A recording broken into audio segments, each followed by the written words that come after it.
ETF index mutual funds నేర్చుకుని stock మార్కెట్లో రాణించాలనుకుంటున్నారా? వెంటనే ఈ నెంబర్కి కాల్ చేయండి.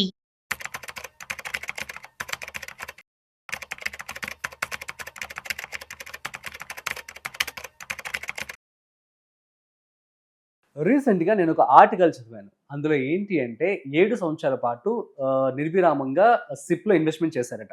చేసిన తర్వాత అనుకున్నటువంటి రిటర్న్స్ రాలేదంట.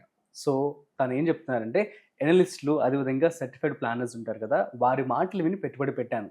దీని బదులు నేను గనుక ఒక ల్యాండ్‌లో పెట్టుబడి పెట్టుంటే నాకు చాలా డబ్బులొచ్చేవని చెప్పి తను వాపోతూ ఉన్నారు. ఈ ఆర్టికల్ పబ్లిష్ కూడా అయింది. మీరు చూడొచ్చు. సో, దీన్ని నిజంగా మనం ఆహ్, ఆహ్, ఎవరైతే ప్లానర్స్ చెప్పారో వారి మాటలు విని మోసపోయారని చెప్పి అనుకోవచ్చా? అసలు దీన్ని మనం ఎలా తీసుకోవచ్చు? దీనికి సంబంధించి పూర్తి సమాచారం ఇవాళ మనతో ఉన్నారు సర్టిఫైడ్ ఫైనాన్షియల్ ప్లానర్ మాధవిరెడ్డి గారు. సో, వారి మాటల్లో అడిగి తెలుసుకునే ప్రయత్నం చేద్దాం. సో, హాయ్, హలో, నమస్తే.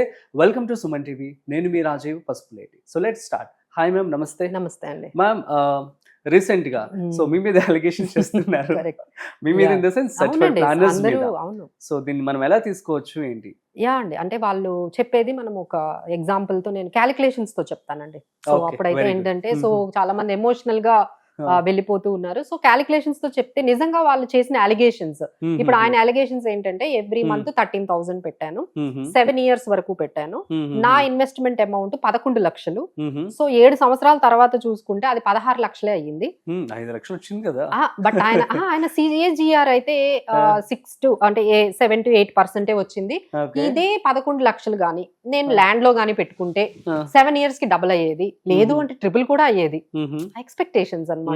డబుల్ అంటే ఏంటి, 11 లక్షలు కాస్త 22 లక్షలు అయ్యేవి, ఇక్కడేమో 11 లక్షలు 16 లక్షలే అయ్యాయి, ట్రిపుల్ కూడా అయ్యేది అని చెప్పి ఆయన ఈ ఫెల్ట్ లైక్ చీటెడ్. బట్ మేం చెప్పేది ఏంటంటే SIP డోంట్ చీట్ అండి, మన ఎక్స్పెక్టేషన్స్ మనల్ని చీట్ చేస్తూ ఉంటాయి. సో దాన్ని మేము న్యూమరికల్ గా మ్యాథమెటికల్ గా మనము చూద్దామండి. సో ఇక్కడ మనం ఏంటంటే చాలా మంది ఆలోచించేది ఏంటంటే SIPs అనేది మనం ఎవ్రీ మంత్ పెడతాం, ఒకేసారి పెట్టట్లేదు కదా. సో ఈ 11 lakhs ఏదైతే ఇన్వెస్ట్ చేశారో that has become over the period of time.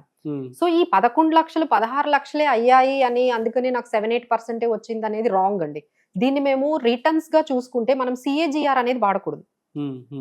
మనకి ఎక్కువగా యాప్స్ లో ఏం చూపిస్తారు, CAGR అని చూపిస్తారు మీకు ఎంత వచ్చింది అనేది. కానీ SIPs కి ఏంటంటే XIRR చూడాలి.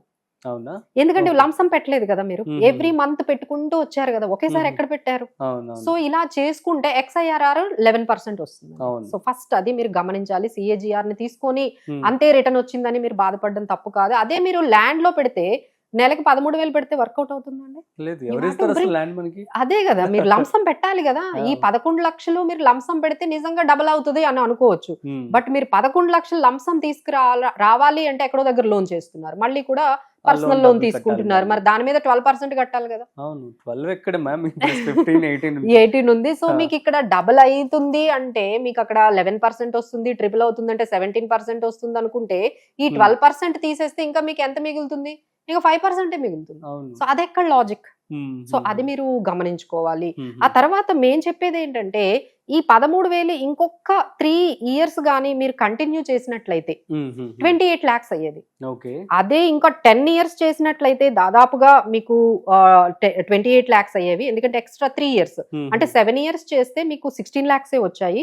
మీరు ఇంకొంచెం గానీ కంటిన్యూ చేసి దాన్ని 10 years వరకు ఉంచుకుంటే మీకు 28 lakhs వచ్చేవి. అదే గానీ 15 years గానీ పెట్టుకున్నట్లయితే 1 crore అయ్యేది. సో మరి మీరు కరెక్ట్ గా అది ఎప్పుడైతే కాంపౌండింగ్ అనేది స్టార్ట్ అవుతుందో ఆ టైంలోనే మీరు వదిలేసి వెళ్ళిపోయారు. సో దాని వల్ల మీకు ఏంటంటే యూ ఫెల్ట్ లైక్ చీటెడ్. మీరు కరెక్ట్ 7th year లో వెళ్ళిపోయారు కాబట్టి 7th year తోనే మీరు కంపేర్ చేసుకుంటున్నారు కాబట్టి మీకు అంత పెరిగినట్టుగా అనిపించట్లేదు. ఇంకొక 3 years లేకపోతే ఇంకొక 15 years అంటే 7+7 ఇంకొక 10 years 15 years గాని ఉన్నట్లయితే definitely you can make 1 crore అయ్యేది. బట్ ఏంటంటే అది రన్ స్టార్ట్ అయ్యేటప్పటికే మీరు దాన్ని వదిలేసి వెళ్ళిపోయారు. ఇది ఒకటండి. బట్ మేం చెప్పేది ఇంకోటి ఏంటంటే ఈ ఏదైతే ల్యాండ్స్ ఉన్నాయో అది దాని వల్ల ఏమవుతుందంటే లాట్ ఆఫ్ మెస్ వస్తుందండి. అంటే ఎట్లా అంటే దాన్ని మెయింటైన్ చేయాలి, దాన్ని ఎంక్రోచ్మెంట్ కాకుండా చూసుకోవాలి, మీరు దాన్ని ఎటువంటి సో దానికి ఇప్పుడు ఏంటంటే మీరు ల్యాండ్ అనగానే it will come so many other things. అవును. సో లైక్ రిజిస్ట్రేషన్ కాస్ట్ ఉంటుంది, మెయింటెనెన్స్ కాస్ట్ ఉంటుంది, ఆ తర్వాత మీకు ఆ లీగల్ డిస్ప్యూట్స్ వస్తున్నాయి, the బాగా owner అని ఓనర్, చెప్పి. ఆ తర్వాత Hmm. డిస్ప్యూట్స్ వస్తున్నాయి. అన్నిటికన్నా ఇంపార్టెంట్ అంటే మీకు ఎప్పుడైనా అవసరం అయితే ఇమీడియట్ గా అమ్మలేరు, లిక్విడిటీ లిక్విడిటీ ఉండదు. లేదు నాకు ఒక 5 లక్షలే కావాలి అంటే తీసుకోవటం కుదరదు. ఇంత మెస్ ఉంటుంది కదండి. ఎస్ఐపిస్ లో ఏంటంటే సైలెంట్ గా వెల్త్ క్రియేట్ చేస్తుంది, సైలెంట్ గా వెల్త్ క్రియేట్ చేస్తుందండి. మీరు అక్కడే ఒక 15 years ఉంటే ఇదంతా ప్రాబ్లం ఉంటుందా? మీకు లీగల్ డిస్ప్యూట్స్ ఉండవు, మీకు రిజిస్ట్రేషన్ కాస్ట్లు, అమ్మినప్పుడు కొన్నప్పుడు ట్యాక్స్లు ఇంత మీకు ప్రాబ్లమ్స్ ఉండవు, దాని మెయింటెనెన్స్ ఖర్చులు ఏమీ ఉండవు. కొంత అమౌంట్ అంటే మీకు ఎప్పుడైనా ఒక 2 lakhs ఎమర్జెన్సీ కావాలన్నా 4 days లో తీసుకోవచ్చు. ఎంత ఈజీ అండి. సో ఇవన్నీ కూడా మీరు మిస్ అయిపోతున్నారు కదా. దట్ కెన్ నాట్, ఆ పీస్ ఆఫ్ మైండ్ అనేది మనం కంపేర్ చేయలేమండి ల్యాండ్ తో. సో ల్యాండ్ లో ఉండే ఇన్ని ప్రాబ్లమ్స్ మనకి ఎస్ఐపి ద్వారా మీరు సైలెంట్ గా వెల్త్ క్రియేట్ చేసుకోవడము, లిక్విడిటీని ఎంజాయ్ చేయడము, ఆ తర్వాత మీకు ఎంత కావాలంటే అంత అమౌంట్ ఎమర్జెన్సీ కూడా ఉపయోగపడుతుంది. అంటే అండ్ రిటర్న్స్ ఇప్పుడు ఆల్రెడీ మీకు ఎక్స్ప్లెయిన్ చేశాను. రిటర్న్స్ కూడా మీకు వెరీ గుడ్ రిటర్న్స్ వస్తున్నాయండి. ఈక్వలెంట్ మీకు రియల్ ఎస్టేట్ వస్తున్నాయి. కాకపోతే మీరు ఏంటంటే సిఏజిఆర్ చూస్తున్నారు, ఎస్ఐపిస్ లో ఏంటంటే ఎక్స్ఐఆర్ఆర్ చూడాలి. సో దాని ప్రకారం చూసుకున్నా you are getting very good returns, equivalent గానే మీకు వస్తున్నాయి. సో ట్రిపుల్ అయిపోతుంది, 4 times అయిపోతుంది అంటే దే వెరీ అన్కామన్ అండి. అన్ని సిచ్యువేషన్స్ లో రియల్ ఎస్టేట్ లో ట్రిపుల్ అయిపోవడము, ఒక 5 years లో 3 times పెరిగిపోవడం అనేది అన్ని సార్లు జరగదు. బట్ డబుల్ అయితే అవుతుంది. బట్ డబుల్ అంటే అక్కడ 10-11% వచ్చినట్టు, ఇక్కడ కూడా ఎక్స్ఐఆర్ఆర్ కూడా మీకు ఎక్స్ఐఆర్ఆర్ 11% వచ్చింది. సో రిటర్న్స్ పరంగా కూడా లేదు, లిక్విడిటీ పరంగా కూడా మనం చూసుకున్నా బానే ఉంటుందండి. బట్ ఏంటంటే ఇందులో ఇక్కడ మీకు ఒక ల్యాండ్ కావాలంటే లంసం పెట్టాలి, లేదంటే లోన్ కు వెళ్ళాలి. సో ఈ ప్రాబ్లం అంతా లేకుండా మనం కన్వీనియంట్ గా ఎవ్రీ మంత్ పెట్టుకుంటున్నాం కాబట్టి so it is not cheated అండి. So SIPs don't cheaters, it is only our expectations and our mathematical expressions towards returns కానీ మీకు అదర్ బెనిఫిట్స్ కానీ మీరు చూసుకున్నట్లయితే మన ఎక్స్పెక్టేషన్స్ మనం చీట్ చేసే తప్ప ఎస్ఐపిస్ అయితే డోంట్ చీట్ అండి. బట్ ఓన్లీ థింగ్ ఏంటంటే కంటిన్యూ చేయడము, కంటిన్యూగా పేషెన్స్ గా అన్ని మార్కెట్ కండిషన్స్ లో చేయడము, అది ఒకటి మనం అలవాటు చేసుకోవాలి. కరెక్ట్ గా 7th year 8th year కి ఎగ్జిట్ అయిపోతున్నారు. But if you have weighted at least అక్కడ నుంచి ఒక 5 years వెయిట్ చేస్తే యూ సీ ద మ్యాజిక్. ఆ మ్యాజిక్ మిస్ అయిపోతున్నారు. సో దానివల్ల you feel like cheated. So ఒక్కసారి మీరు అలా కంటిన్యూ చేసి చూడండి, you feel very comfortable with SIPs. And ఇంకా ప్రాపర్ స్కీమ్స్ కూడా సెలెక్ట్ చేసుకోవాలి కదండి. సో ఎస్ఐపిస్ లో అనగానే మళ్ళీ ఏదో కొత్త ఎన్ఎఫ్ఓ వస్తే అది స్టార్ట్ చేయడము, లేకపోతే ఏదో ఒక సెక్టార్ స్కీమ్స్ తీసేసుకోవడము, ఆ సెక్టార్ రొటేషన్ తెలియక అక్కడ స్టక్ అయిపోవడము, ఈటీఎఫ్స్ లో కొన్ని వెళ్తూ ఉంటారు, ఒక 40-50 రకాలు ఏవేవో ఆలోచిస్తూ రకరకాల స్కీమ్స్ మెయింటైన్ చేస్తూ ఉన్నారు, ఒకటి కూడా కంటిన్యూ చేయట్లేదు. సో దీనివల్ల కూడా మీకు ఎస్ఐపిస్ లో కొన్ని రిటర్న్స్ కొంతమందికి రాకపోవచ్చు అండి.